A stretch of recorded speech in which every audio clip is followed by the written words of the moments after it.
Hello everybody. So today's topic is on writing style, and more specifically on something called nominalizations or zombie words that kill the energy and make our writing more challenging to read. First, I thought I'd begin with a quote. This quote is from the famous psychologist Daniel Kahneman, who is known for his work on mind bugs that cloud our thinking. According to Kahneman, characters are useful because of some quirks of our minds, yours and mine. A sentence is understood more easily if it describes what an agent does than if it describes what something is, what properties it has. So, if you want to make your writing clearer, more compelling and more memorable to your readers, you should tell a story and use strong characters and strong actions. You'll hear me say this quite frequently, but we naturally gravitate towards stories. And so much of our psychology is geared around understanding our surroundings through storytelling and creating a larger, coherent picture of what we want to see. If you begin with clear characters and actions, the readers will have a much easier time visualizing the story you want to tell. Another tip is to make the characters of your story the subject of the sentence and place them at the beginning of the sentence. Then, remove all unnecessary words that zap the energy from the story, i.e. zombie words. I plan to go over a few strategies for revising out zombie words in the future, but today we're going to focus on nominalizations more specifically. So today's character is a villain, and this villain is called a nominalization, aka a zombie noun. So zombie nouns occur when a writer takes a verb or an adjective and turns it into a noun, something with the intent of sounding fancy, but these killer nouns often devour both the characters and the actions of our sentences, and in doing so, they can increase the strain on the reader. Now, let's see zombie nouns in action. Take a look at these two sentences. Which one do you prefer to read? Sentence A or sentence B? So sentence A says, a re-examination of the evidence led prosecutors to a reconsideration of the defendant's guilt. Now take a look at sentence B. Prosecutors re-examined the evidence and reconsidered the defendant's guilt. So which one do you prefer and why? Almost everyone prefers sentence B, so let's take a closer look. In sentence A, we should ask ourselves, who are the characters and what are their actions? Then we can move the characters to the front of the sentence and make them the subject. Then change their actions, the nominalizations, back to verbs. So when you look at sentence B, the story is clearer because we've made the characters and the actions obvious, and this reduces the mental work required of the reader. And it's not that the first sentence was impossible to understand. It was still a relatively decent sentence, but imagine reading multiple sentences in a row like sentence A, compared to multiple sentences in a row like sentence B. Even a good reader will no doubt rather read sentence B. So here I have a few examples of nominalizations compared to their verb form, and a few tips for spotting them is to look for extra nouns in the sentence. You can usually spot these by looking for words that are called articles, the words a, an, or the, or by placing a possessive pronoun in front of the word to check to see if it's a noun. And to see if you can change the other words in the other column into a verb, try putting the word to in front of the word, or try changing its tense to see if it's a verb. So if you come across words like analysis, you could read these as the analysis or her analysis. You can revise it back into a verb, to analyze. Similarly, a belief or her belief could be written as believe or to believe. A comparison can become to compare. The conclusion becomes to conclude. Her determination becomes she determined. A failure becomes to fail, and so on and so forth. You will also see some nominalizations or zombie words with adjectives, and you can use a similar test for these too. You can still put a, an, and the, or a possessive pronoun to check if the word is indeed a noun. And to see if you've changed it back to an adjective, you might try adding the words to be in front of it, since adjectives can often come after verbs.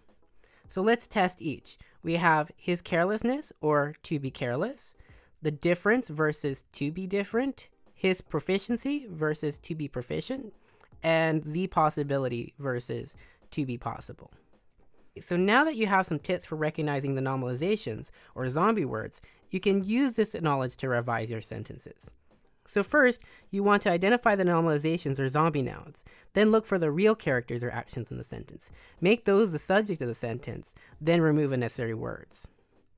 So let's see an example. Take a look at this sentence offered to us by Helen Sward. The proliferation of the nominalization in a discursive formation may be an indication of a tendency towards pomposity and abstraction. So obviously that's a mouthful.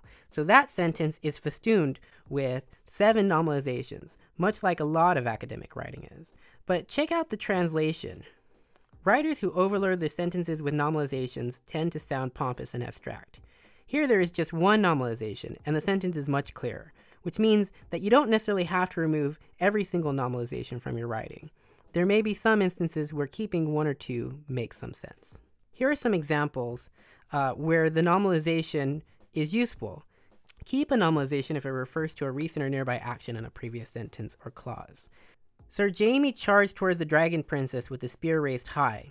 However, his attack was thwarted by her dragon's molten hot flames.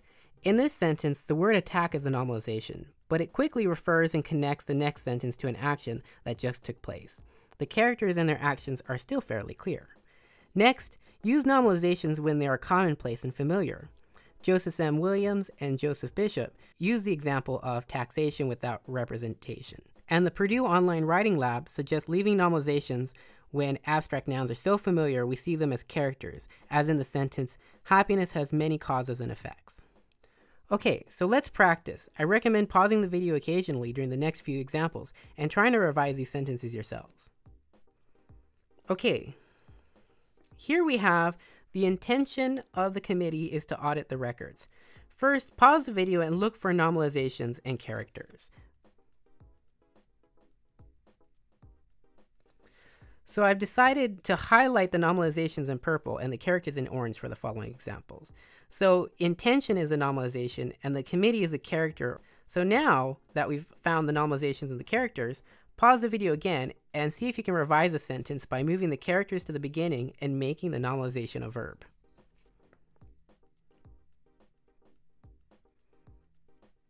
Okay, so everyone might not get the same result, but one possible revision could be the following. The committee intends to audit the records. Now the characters and actors are clearer. Okay, let's try another example. Pause the video and look for nominalizations and characters in this sentence. The guidance counselor made a suggestion that graduating seniors should submit early applications to their colleges of their choice.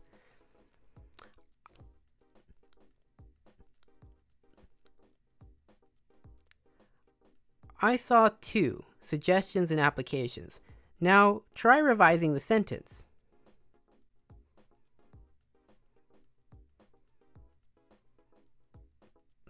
Okay, so I ended with, the guidance counselor suggested that graduating seniors should apply to their colleges of their choice early. Let's try another. Example 3. The outsourcing of high-tech work to other countries by corporations means the loss of jobs to many American workers. Okay, so again, pause the video and find the zombie nouns and find the characters. Okay, so what did you get? I got outsourcing as a nominalization, and I got loss as a nominalization, and I got corporations and American workers as the characters. Now, pause the video again and see if you can revise the sentence.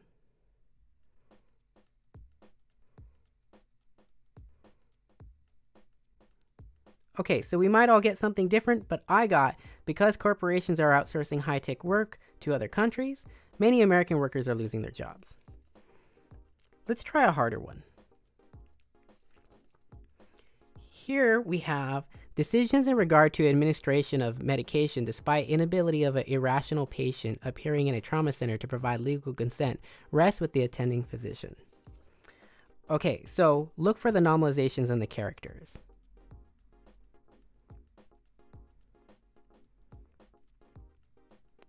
Okay, so I found 3 nominalizations: decision, administration, and consent, and 2 characters, the irrational patients and the attending physicians. Now, go ahead and try revising it. Keep in mind, we'll all get something a little bit different here.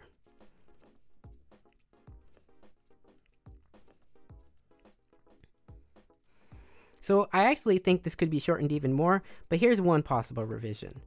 When a patient appears in a trauma center and behaves so irrationally that he cannot legally consent to treatment, only the attending physician can decide whether to medicate him. Okay, so that's the basic overview of nominalizations or zombie nouns and how to revise them out of your sentences. Now you may be wondering, where can I learn more? I've linked a few resources you might like.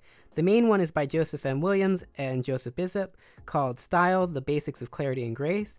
But Helen Swart has a useful TED Talk on zombie nouns too. And lastly, I linked to Daniel Kahneman's book, Thinking, Fast and Slow, which offers some very useful insights into how cognitive ease and other mind bugs can impact our thinking. So that's it for today's lesson. I hope that you all stay happy and healthy.